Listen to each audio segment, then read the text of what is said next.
si bien de qualité, prévalent. À notre invité, c'est par son génie qu'il a su séduire l'Afrique francophone et à ce jour ne manque plus sur les grosses productions made in Côte d'Ivoire.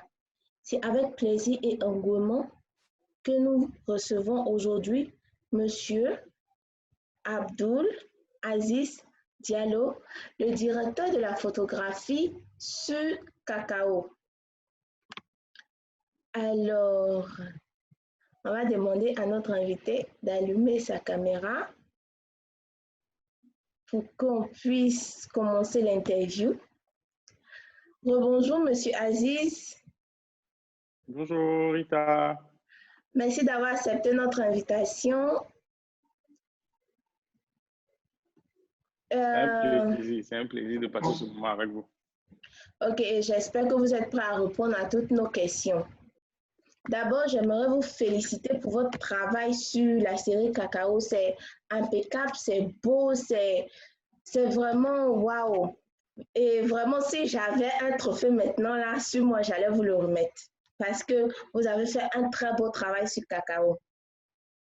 Et je suis sûre que comme moi, beaucoup de personnes désirent savoir comment est-ce que vous êtes arrivé à réaliser ces beaux images sur Cacao et aimeraient apprendre comme moi avec vous, auprès de vous.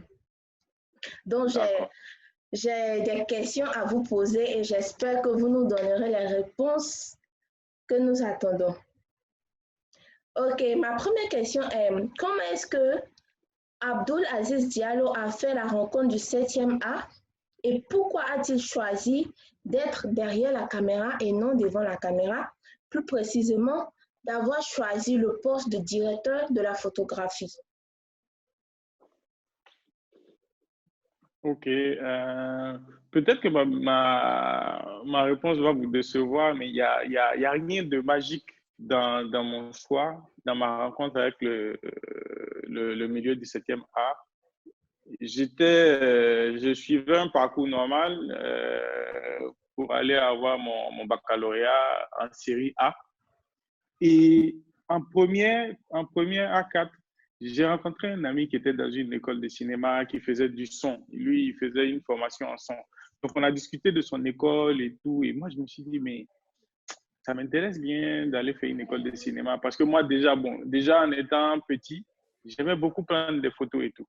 Tu vois, Okay. Papa avait des appareils photo. Et moi, j'utilisais tout le temps les appareils photo pour prendre des photos. Donc, voilà. Je ne vais pas dire que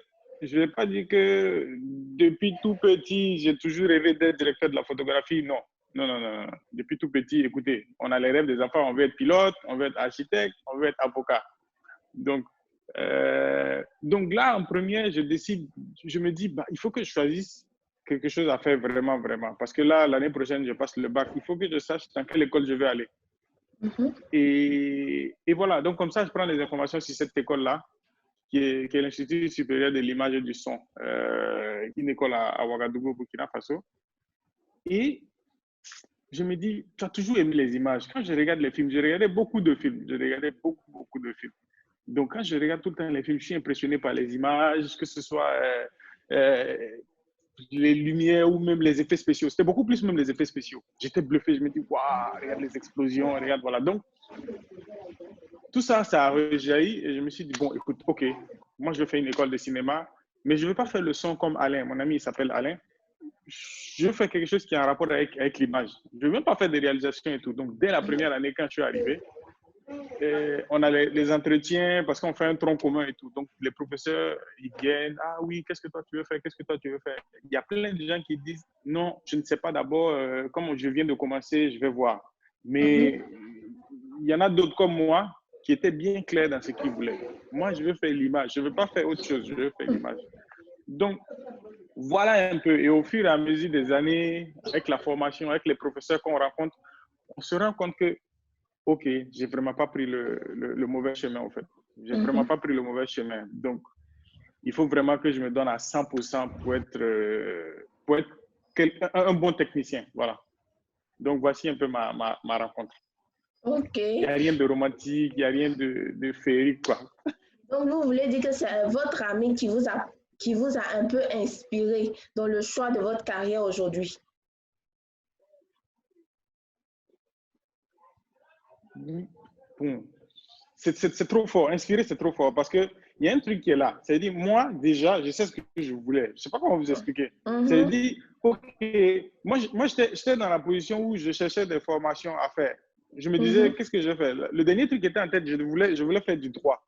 Et la preuve, OK. à ma première année à l'école de cinéma, là, mon père m'avait demandé de m'inscrire aussi à l'université pour faire le droit comme j'avais prévu. Parce que lui, il se disait, bon, écoute, c'est des décisions de jeunes à la olé olé, bon, cinéma. Le gars, il se dit, bon, concrètement, est-ce que tu vas pouvoir subvenir à tes besoins? Est-ce que tu vas pouvoir vivre de ton métier et tout? Donc, bon, je t'en supplie, OK, moi, j'accepte de payer ton école, mais il faut faire le droit en même temps. Donc, en première année, je faisais deux trucs. J'étais à l'université pour le droit et puis là, je faisais mes études en cinéma. Mais après la première année, moi, j'ai tout de suite dit, j'ai dit non, je ne fais plus le droit, quoi. Je vais me concentrer ici. Donc, je ne vais pas dire que c'est... OK, mon ami, il était sur le chemin de ma recherche, en fait. Donc, je me suis dit, ah, il y a une piste qui est là, il y a une école. En fait, dans ma tête, je me disais, bon, si tu veux faire ça, il faut vraiment aller soit aux États-Unis, soit en France, il faut voyager. Et lui, il me dit, non, il y a une école ici sur place. Donc moi, je me dis, ah, donc cette idée-là, bon, écoute, je ramène ça sur la table parce que c'est possible de faire l'école ici. Pas besoin d'aller à l'extérieur. On peut faire ça en Afrique ici. Donc voilà, c'est pas qui m'a inspiré, mais voilà, grâce à lui, j'ai vraiment su qu'il y avait une école de cinéma pour se professionnaliser. Voilà, c'est ça. OK, merci. Alors, quels sont les challenges qu'Aziz se lance sur chacun des projets sur lesquels il bosse?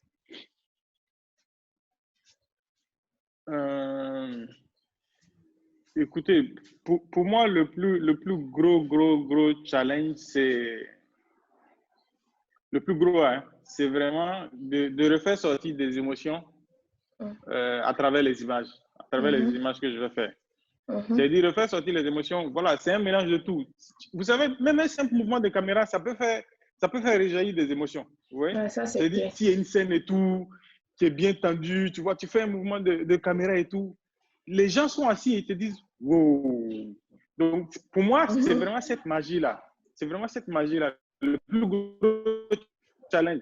Je cherche à chaque fois qu'on fait une séquence et tout, je me dis, quand je parle avec les réalisateurs même, je dis tout le temps, quand on réfléchit à ce qu'on va faire et tout là, dès qu'on trouve la bonne idée, je sais que je sors ce genre de phrase, je dis non, quand les gens vont être assis, ils vont dire wow. Tu vois? Donc c'est vraiment ça le but, le premier challenge. Le deuxième challenge, c'est de tout le temps apporter un petit truc que je n'avais pas fait avant.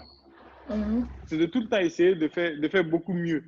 Apporter un petit truc que je n'avais pas fait avant. Peut-être que là, sur tel projet avant, j'avais fait des mouvements, mais sur le nouveau projet, je me dis toujours dans ma tête, OK, j'ai fait ce mouvement-là, mais il ne faut pas que je répète simplement ce mouvement. Il faut que je refasse ce mouvement, mais en version 3.0. Même pas 2.0, mais 3.0. Donc, si vous voulez, j'essaie de me challenger moi-même tout le temps pour pouvoir voilà, apporter un nouveau truc. Et qu'est-ce que je vais dire comme autre challenge? C'est de tout le temps, à chaque projet, je me dis, je l'ai commencé, il faut que je le termine. C'est ça, c'est commencer un projet et le terminer. Parce que on sait qu'on peut être amené souvent voilà, à commencer à ne pas terminer pour diverses raisons, tu vois. Je ne vais pas parler des raisons... Si, même les raisons économiques sont dedans, hein, parce que souvent on commence des projets, c'est arrivé, et puis bon, à un moment, la prod est coincée et tout. Tu te dis, tu as commencé un truc avec une équipe. C'est vraiment une histoire. Tu as commencé une histoire avec une équipe. Autant que possible, donne de la force au projet pour que le projet finisse. Parce que voilà, un projet fini, voilà, c'est une histoire qui a été racontée et puis voilà quoi. Ça peut ramener d'autres débouchés. Pour la production, comme pour le réalisateur, comme pour les techniciens. Donc voilà. Donc voilà un peu. OK. Et comment la photographie de Cacao est-elle différente de celle d'Invisible? On est dans deux univers différents. On est dans deux univers différents. De l'autre côté, on a Invisible qui était, pour moi, tous les deux sont physiques déjà. Mais de l'autre côté, on avait un univers où, voilà, c'était des enfants. On devait être très, très, comment je vais dire? C'était pas des acteurs professionnels et on va dire, bon, écoute, on peut faire des systèmes d'éclairage fixes, bien précis avec les enfants. Non, il fallait s'adapter à eux.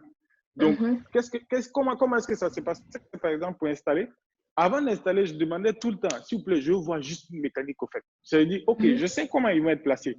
Mais avec l'habitude, j'ai vu que ces enfants-là, même quand tu leur donnes leur position et tout, souvent, c'est naturel, c'est vraiment naturel. Et même le réalisateur, il voulait pas qu'on fige, en fait, les enfants. Et moi j'étais d'accord avec ça, parce que quand on leur dit, non, reste là, ne bouge pas, bon, j'avoue, il y a eu des fois où j'ai dit même à chaque à Timo, tu vois cette marque-là, tu bouges pas de là. Tu vas et tout, tu reviens là. Et je mettais même des petits sacs devant et tout pour les bloquer. Mais je comprends le réalisateur, tu vois. Non, lui, il ne voulait pas ça parce que lui, il voulait que les enfants se lâchent. Tu vois? Il voulait que les enfants se lâchent. Donc, du coup, techniquement, il fallait t'adapter. Les lumières et tout, il fallait t'adapter. Une scène où, par exemple, tu devais utiliser peut-être 3 projecteurs parce que, voilà, ils vont marcher, je ne sais pas, 2 mètres ou 3 mètres. Tu es obligé de mettre de petites sources encore en réserve parce que tu te dis, s'il décale et puis il se place là, au moins tu es couvert. Donc, de l'autre côté, et voilà, et on était dans un univers où, voilà, on essayait de s'approcher beaucoup plus comment je vais dire, du réel. Tu vois, même dans les couleurs et tout, les températures de couleurs et tout, on essayait de se rapprocher du réel, de ce que nos yeux peuvent voir. Voilà. Sur Cacao, on était dans un truc où la majeure partie du temps, on n'était pas dans la grande ville d'Abidjan. Ouais. On était vraiment soit dans des forêts ou voilà. Et la signature que voilà, le Real voulait avoir là, c'était avoir un truc un peu chaud. Un truc un peu chaud qui tire un peu vers je sais pas, disons chocolat. Qui tire un peu vers du chocolat. Voilà. Donc, c'était ça, c'était très compliqué. Cacao, c'était compliqué. Parce qu'on avait d'immenses champs à couvrir côté lumière. On rentre dans des forêts dans la nuit, moi j'appelle ça balayer, il fallait balayer plein de trucs, les arrière-plans et tout. Parce que bon, pour moi, une image là, elle est multidimensionnelle. C'est-à-dire, on ne se dit pas, les acteurs sont là, et voilà, il faut juste allumer sur les acteurs qui sont là et on oublie l'arrière-plan. Non, c'est vraiment pas ça. Même si c'est juste une bougie et tout, tu peux mettre ça au fond, même si c'est à 100 mètres. Et ça peut rapporter un petit truc. Donc voilà, pour Cacao, c'était un peu ça le complexe, quoi. On était dans des décors très spécifiques. Il y avait des décors très spécifiques où, voilà, souvent on rentrait dans la forêt, on n'a pas tous les moyens qu'il faut pour accrocher des lumières, il fallait s'adapter et tout. Donc voilà un peu pour moi un peu cette différence. Ok. Donc, qui sont pour vous des références dans la direction de la photographie, des gens qui vous inspirent dans le travail que vous faites?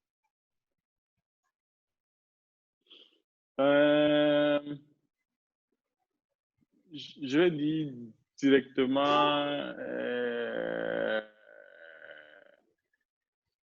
qu'est-ce que je vais citer? Il n'y a pas de limite, hein, un peu partout, non? Oui, partout dans le monde. Ou bien c'est spécifique, un peu partout dans le monde, c'est ça? Oui, oui. Allô? Oui, partout dans le monde. Ok. Il y a... Moi j'aime bien les mouvements. Moi, j'aime bien les mouvements. Et il y a un directeur de la photographie qui aime bien, dans tous les films sur lesquels il bosse, utiliser des mouvements, tu vois, de caméra et tout. Il s'appelle Caleb Deschanel. Donc, chaque mois, à chaque fois que j'apprends qu'il y a un film qui doit sortir et c'est Caleb Deschanel qui est là, moi, je fais tout.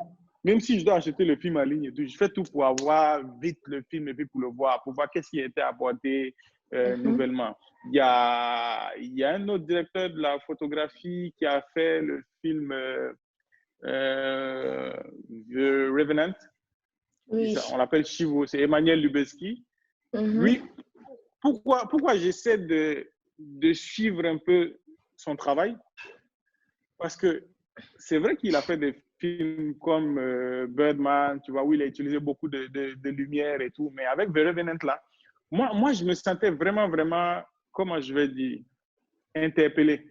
Parce que c'est le gars qui a décidé de faire un film avec presque pas de lumière, de jouer beaucoup avec les lumières naturelles. Et qu'est-ce qui se passe? Nous, ici, en Afrique, personnellement, moi, tu es confronté à des situations où tu dois bosser sur des projets. C'est le langage, voilà. Moi, j'ai dit qu'on trouve partout, hein, à des projets où il n'y a pas assez de sous. Toi, en tant que directeur photo, tu lis le film, tu te dis, bon, il va me falloir ça dans le camion. Mais concrètement, la prod, tu vois, avec les loueurs de matériel et tout, la prod ne peut pas te suivre, tu vois. Donc, on te dit, écoute, ouais, il faut voir, et puis bon, tu t'adaptes un peu. C'est le boulot du directeur photo aussi, d'essayer de trouver un juste milieu pour que la prod, voilà, ne vide pas tout son compte en banque sur ton matériel, en fait. Après, comment on va payer les gens? Ouais, ça, c'est Donc, clair. pour moi, avec Emmanuel, tu vois, tu verrais Venant là où, voilà, il a vraiment essayé de tourner en lumière naturelle. Je me suis dit, ben, écoute, en Afrique, c'est vrai, pas bon, précisément ici, que ce soit en Afrique de l'Ouest, quoi. Faudrait pas que je me lance dans le délit de dire, OK, je veux tourner, il me faut tout ça, voilà, même s'il y a des trucs que je ne vais pas utiliser. Non. Il faut vraiment que j'aille vraiment vers l'essentiel. Du coup, moi, dans mes listes de matériel, là, quand je fais des films, là, j'utilise tout le temps tout le temps.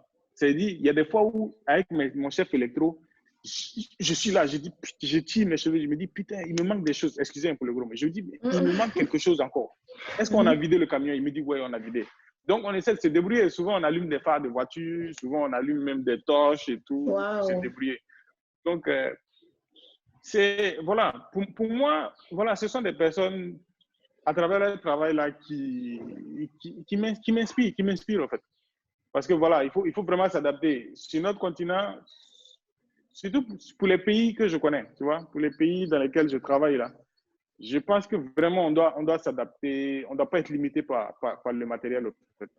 C'est ça pour moi ma devise. En fait. Je ne dois pas être limité par le matériel. Je sais que, tu vois, si tu as vraiment le matériel adéquat, le top, mais c'est sûr que tu vas faire un truc mais incroyable en fait. Mais ça ne veut pas dire qu'avec le peu de matériel qu'on a, qui n'est pas le high level, ça ne veut pas dire qu'on ne peut pas faire de jolis trucs. C'est un peu ça. C'est un peu ça ma démarche, en fait. Mais est-ce que sur Cacao, vous avez eu tout le matériel?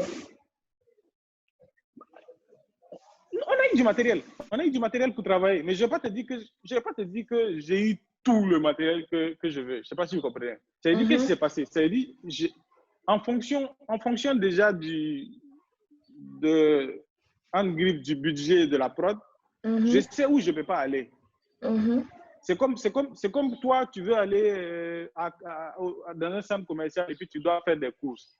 Tu sais que tu as 50 000. Mais quand tu prends ton caddie là, est-ce que tu vas tout prendre? Tu vois un peu? Non, tu sais que tu as 50 000. Tu sais que si je prends les glaces Häagen-Dazs là, écoute, déjà, le budget monte. Donc, mieux vaut prendre autre marque de glace, tu vois, et puis voilà, peut-être même je ne prends même pas de glace. Donc, si tu veux, c'est un peu ça. C'est-à-dire, avec la prod, on a discuté, et moi, je sais ce que je ne peux pas me permettre. Je sais déjà, par exemple, côté caméra, je ne peux pas me permettre de leur dire, je veux tourner avec cette caméra, je veux tourner avec ces objectifs, parce que ça coûte excessivement cher, et ils ne peuvent pas suivre. Donc, tu deviens genre d'économe, tu réfléchis, tu te dis, tu t'arraches les cheveux, hein, mais vraiment, en fait. Tu trouves le juste milieu, tu te dis, OK, par exemple, là, avec tel loueur, là, il y a ça, il y a ça, il y a ça. Avec tel loueur, il peut nous faire de bons prix. Donc, OK, je vais piocher dans ce qui est là. Donc, tu pioches dans ce qui est là. Et après, qu'est-ce que tu fais? Après, mais toi-même, vu que c'est toi qui fais le boulot, ton matériel perso, souvent, tu le mets dans la voiture et puis tu vas sur le plateau avec ça. Parce que tu vois, souvent, tu auras besoin d'utiliser des petits trucs. Et puis, tu vois, en plus du matériel qui a été loué, tu rajoutes toi-même ton petit matériel pour faire le truc. On a eu le matériel pour faire le boulot. On a eu le matériel pour faire le boulot. On a eu les hommes. Pour moi, le plus important, on a eu les hommes pour pouvoir bien réfléchir à utiliser ce matériel qu'on avait à notre disposition. Donc, voilà un peu quoi. Ouais. OK. Donc, dites-moi un peu à quoi correspond une journée de tournage parfaite pour vous et pour toute l'équipe. Bon, direct, je dis direct. Hein. Je prends mon petit déjeuner. Là. Si j'arrive sur le plateau à part le petit déjeuner, là, la journée n'est pas parfaite. Ça peut même pas bien commencer. OK. Non, je rigole. Donc, je rigole. Mais je rigole, mais c'est aussi vrai.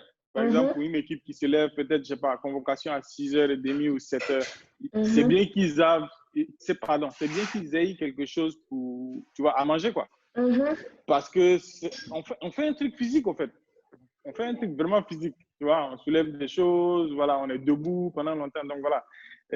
Mais plus sérieusement, la journée parfaite, ça n'existe pas. Mais la journée parfaite, dans mon idéal, là, c'est qu'il y ait une belle météo constante.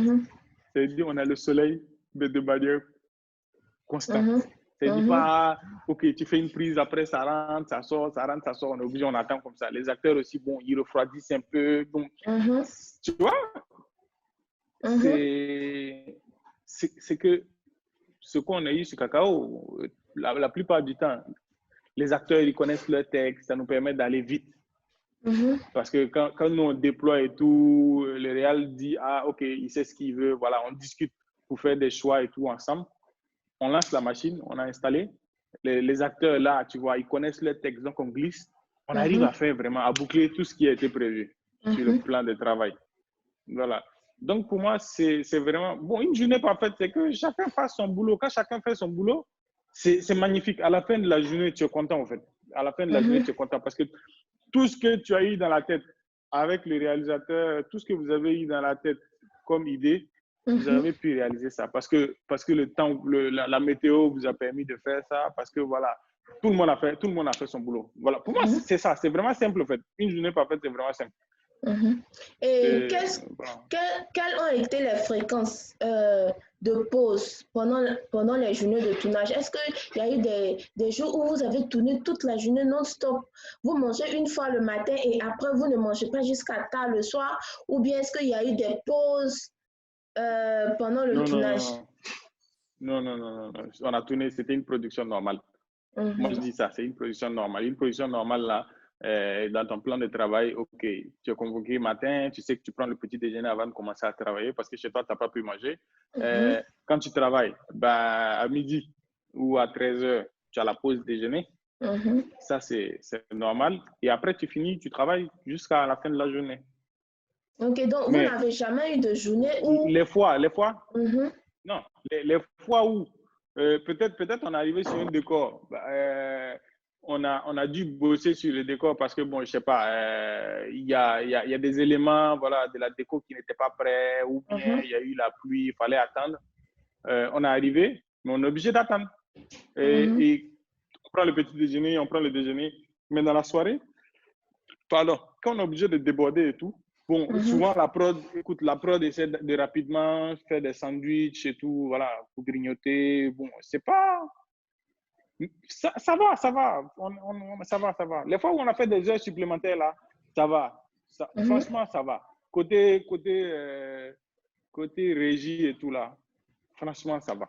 Franchement, ça va. OK. Donc, dites-nous un peu... Je dis pas que dès qu'on a une heure supplémentaire, on commence à dire non, il faut... Bon, franchement, ça va, ça a été normal. C'était relax, OK, il n'y a pas de problème. Donc, dites-nous maintenant vers quel type d'éclairage gravitez-vous lorsque vous devez préparer une scène ou une séquence? Et quels sont les facteurs qui rentrent en ligne de compte? Bon, écoutez, j'utilise, comme je l'ai dit précédemment, là, dans la liste de matériel qui est faite, la liste de matériel est faite, mais après lecture du scénario. Et idéalement, moi, je valide ma liste de matériel lumière, là, après avoir vu les décors. Qu'est-ce qui se passe? Oui. Quels sont les facteurs qui rentrent?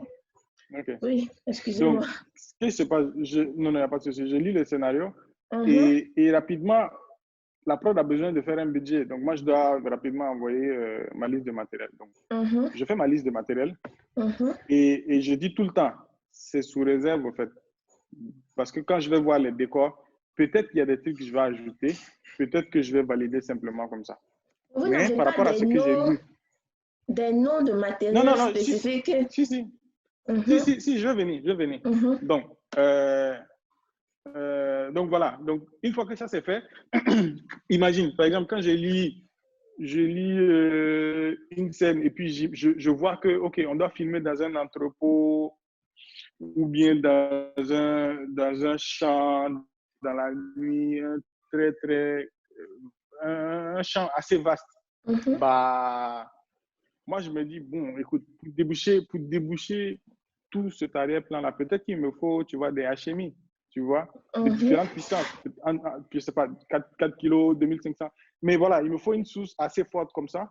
Il me faut des LED pour pouvoir facilement me déplacer parce que voilà, souvent, on arrive sur des décors où on n'a pas besoin d'utiliser le groupe électrogène. Donc, utilise des lumières qui consomment moins et écoute, si on filme, par exemple, je sais pas, sur le goudron, moi, peut-être, j'aurais besoin je sais pas, de mandarine ou de blonde, les lumières en tungstène, là, des trucs chauds, là. Pour juste essayer de renforcer, au fait, les lampadaires, là, voilà. Donc, j'utilise quoi? Des fluorescents aussi, tu vois, les kinoflow et tout. Ouais, ça dépend des scènes. Ça dépend des scènes. Tu peux te retrouver dans une chambre en train de faire comment ça s'appelle? Une séquence nuit dans la chambre. Bah, j'essaie d'utiliser des lumières très, très directionnelles. Je ne prends pas des lumières qui vont un peu partout, comme par exemple la mandarine. Quand tu l'allumes, c'est difficile de diriger au fait cette lumière-là. Si tu te dis, OK, tu as une veilleuse qui est là et que tu veux juste déporter un peu la lumière que la veilleuse l'a fait pour que ça éclaire la moitié du visage. Tu vois? C'est difficile de régler ça avec certaines lumières. Et par exemple, quand tu as un misard, tu vois, une lumière tungstène là, tu peux facilement mettre la lumière, cacher la lumière, je sais pas, là. Tu fermes le volet pour pouvoir bien prendre, tu vois, la partie du visage que tu veux. Donc voilà, ça dépend réellement des scènes, en fait. Ça dépend réellement des scènes. Et dans son camion, idéalement, c'est bien d'avoir un certain nombre de matériel pour s'adapter. Quand on a un extérieur et puis, bon, on a commencé une scène au soleil et que, paf, le soleil a disparu, mais rapidement, tu vois, tu peux sortir, par exemple, un HMI, le mettre sur le toit et puis voilà, essayer de gagner au moins rapidement un plan serré. Voilà quoi. Donc, voilà un peu. Ouais, et en termes de caméra, en termes de caméra. En termes de caméra, honnêtement, qu'est-ce que je peux te dire? Je peux te dire que idéalement, le choix qui va se faire, c'est sur le capteur. C'est de prendre une caméra qui a un grand capteur. Parce que voilà, si tu as une caméra qui a un grand capteur, déjà, tu gagnes déjà beaucoup. Tu vois? Tu sais que la caméra là, va arriver à voir beaucoup plus que si tu étais dans une condition où tu as une caméra qui a un petit capteur. Tu vois, par exemple, pour tes scènes de nuit, tu sais que tu ne vas pas être obligé de mettre beaucoup de lumière. Tu vois un peu? Et côté détail sur la peau, tu vois, tu auras beaucoup plus, tu gagnes beaucoup plus qu'avec les autres caméras. Mais le truc qu'il faut mettre sur la table encore, c'est une histoire de budget. C'est une histoire de budget, Rita. Si on me dit, OK, tu as carte blanche, tu as un budget illimité pour travailler, bah, écoute, je vais te dire, bon, écoute, je vais tourner peut-être avec une Red Monstro ou une Arri Alexa Mini, voilà. Ça, c'est l'idéal, tu vois, avec des objectifs, tu vois, de Arri ou je sais pas, de Cook. Ça, c'est le matériel idéal. Mais concrètement, pour chaque projet, il faut s'adapter. C'est ça le truc. Pour chaque projet, il faut s'adapter. Okay. On ne dit pas de sacrifier la technique, quoi. Mais pour chaque projet, il faut s'adapter. OK. Disons que... Par rapport au côté qualité-prix. OK. Disons que j'ai une question personnelle. Disons que j'ai un très minuscule budget, mais je veux faire une production avec de très belles images et un très bon éclairage. Qu'est-ce que toi, en tant que professionnel de la photographie, tu me conseilles, moi?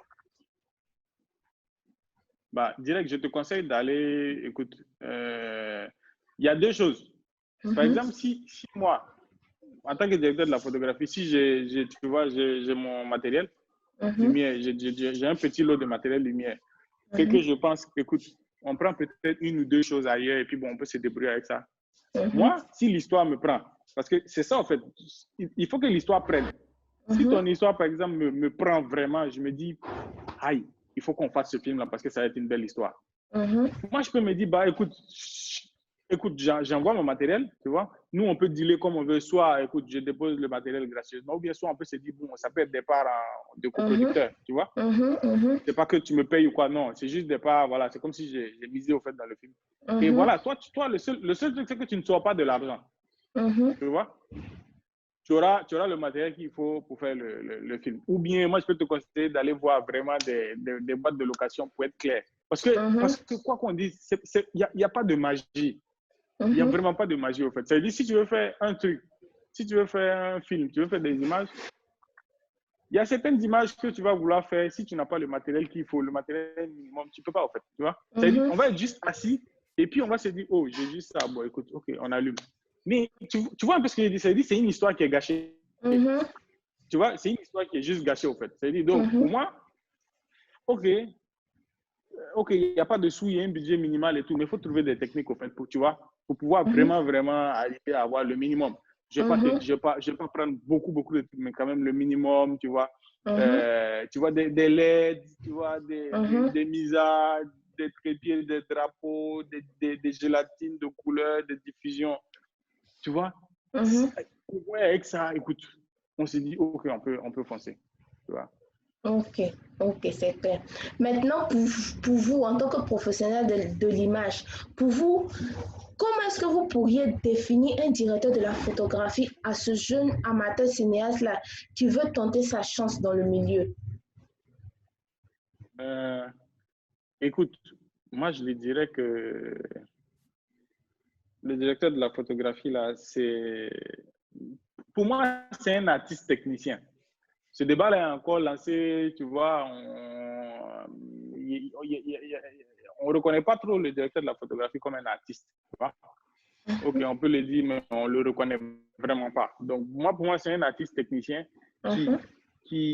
comment je vais te dire, c'est un magicien qui, après avoir lu un scénario, peut facilement aider le réalisateur à vraiment voir visuellement son film. Le réalisateur peut avoir son idée, tu vois. Toi, en tant que réalisateur, tu peux avoir une idée. Ah, j'ai écrit cette scène-là, OK, la dame, elle vient du boulot, elle garde sa voiture dans son parking, et puis voilà, elle ouvre la porte, elle rentre dans le salon, elle dépose son sac sur la table.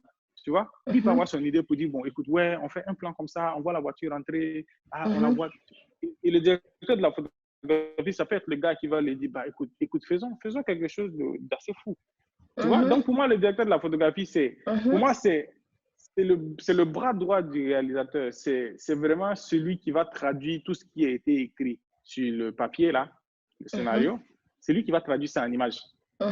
Quand je traduis en image, que ce soit mouvement de caméra, que ce soit lumière, que ce soit